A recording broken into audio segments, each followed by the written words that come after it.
Hello everyone, welcome to पर्शनशाला। आज की क्लास में हम कैलकुलेशन करेंगे एटम्स के मॉलिक्यूल में। The number of atom in the molecule of an element, इसे अपन कहते हैं एटोमिसिटी। यानी सीधी सी बात है कि मॉलिक्यूल में जो एटम्स होते हैं उनको अपन क्या कहते हैं, एटोमिसिटी। कुछ क्वेश्चंस है, उनकी हेल्प से हम इसको करेंगे, आपको अच्छे से समझ में आएगा। ठीक है, मेरे पास पहला क्वेश्चन है कि calculate the number of atoms in a molecule of sucrose.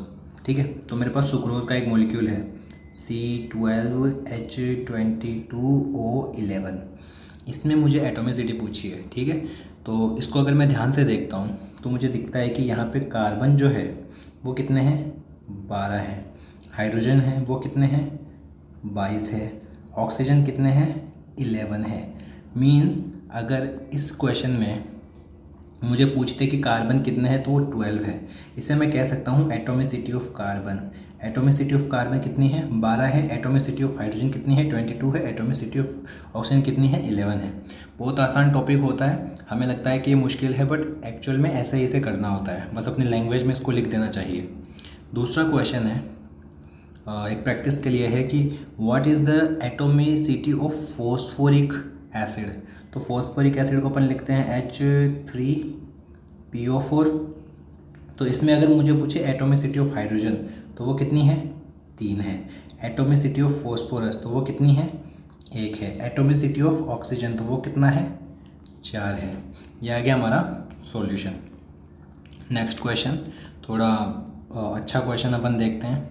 इस क्वेश्चन में ध्यान से देखो, calculate the number of atom in 20 molecules. अभी पहले वाले क्वेश्चन में अब अगर आप ध्यान से देखोगे तो एक मॉलिक्यूल में था, ये फॉस्फोरिक एसिड का एक मॉलिक्यूल था। यहाँ पर भी मैंने क्या लिख रखा है, इन अ मॉलिक्यूल। एक मॉलिक्यूल में तो जितना दिख रहा है वो उतना हो जाता है, लेकिन अगर हमें बोल दे कि 20 मॉलिक्यूल, 30 मॉलिक्यूल, यानी मॉलिक्यूल के नंबर दे दें, तब कैसे सॉल्व करते हैं। तो पहला क्वेश्चन क्या पूछा है इसमें, देखो टोटल नंबर ऑफ हाइड्रोजन बताना है, यानी एटोमिसिटी ऑफ हाइड्रोजन बताना है। टोटल सल्फर बताना है, टोटल ऑक्सीजन बताना है, और टोटल एटम्स भी बताने हैं। देखना कैसे निकालेंगे। मेरे पास लिखा हुआ है H2SO4। ठीक, तो मैंने लिख दिया H2SO4 कितने हैं, 20 है। हम एक के अकॉर्डिंग बात करते हैं। एक H2SO4 में हाइड्रोजन कितने हैं, 1 है। तो 20 में कितना होगा, मल्टीप्लाई कर दो 20 से, तो ये आ जाएगा 20 हाइड्रोजन 20 मॉलिक्यूल में। एक H2SO4 में सल्फर कितना है, 1 है, तो मल्टीप्लाई कर दो 20 से, ये भी आ जाएगा 20। एक H2SO4 में ऑक्सीजन कितना है, 4 है, तो मल्टीप्लाई कर दो 20 से, ये कितना आएगा, 80। तो ये एक 20 H2SO4 में एटोमिसिटी आ गई इन सब की, एटम्स के नंबर आ गए इन सब के। यहाँ पे मैंने ना एक गलती कर दी, यहाँ पे अपने पास जो हाइड्रोजन है वो 2 है। कितना है, 2 है, बोलो क्लियर। ठीक है, अच्छा इसमें और कुछ पूछा है, इसमें पूछा है टोटल नंबर ऑफ एटम्स। अगर टोटल नंबर ऑफ एटम की मैं बात करूं एक H2SO4 में, तो एक H2SO4 में जो टोटल एटम्स होते हैं, जो टोटल एटम्स हैं, 2 हाइड्रोजन हैं, 1 सल्फर है और 4 ऑक्सीजन है, तो टोटल 7 हो गए। तो 20 H2SO4 में कितने होंगे, ये 20 H2SO4, इसमें हो जाएंगे 20 × 7, तो ये कितना हो जाएगा, 140।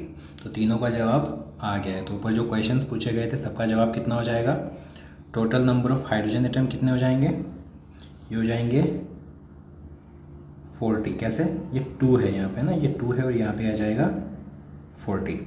और ये कितने आ जाएंगे, सल्फर 20, ऑक्सीजन कितने आ जाएंगे, 80, और टोटल कितने आ जाएंगे, 140। आई होप आपको ये वाला क्वेश्चन समझ में आया होगा।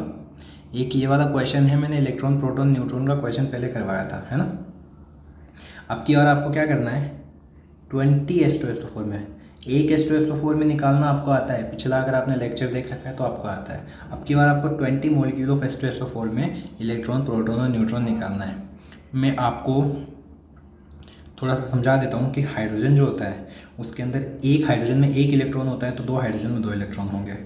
सल्फर ये आता है 16 नंबर पे, तो इसके अंदर 16 इलेक्ट्रॉन्स होते हैं। ऑक्सीजन ये आता है 8 नंबर पर, तो एक ऑक्सीजन में 8 इलेक्ट्रॉन होंगे, तो 4 ऑक्सीजन में 8 4 जा 32 इलेक्ट्रॉन्स होंगे। तो टोटल एक H2SO4 में इलेक्ट्रॉन कितने हो जाएंगे, इन सबको सम अप कर लो तो ये कितने हो जाएंगे, ये कितना हो जाएगा 50, ये आ जाएंगे 50 इलेक्ट्रॉन्स एक H2SO4 में। 50 इलेक्ट्रॉन्स एक H2SO4 में हमें क्वेश्चन पूछा गया है 20 में, तो 20 में कितना हो जाएगा 50 इंटू 20, तो 50 इंटू 20 अगर हम करते हैं तो कितना आ जाएगा, ये आ जाएगा 1000 इलेक्ट्रॉन्स। आई होप आपको ये क्वेश्चन समझ में आ गया होगा।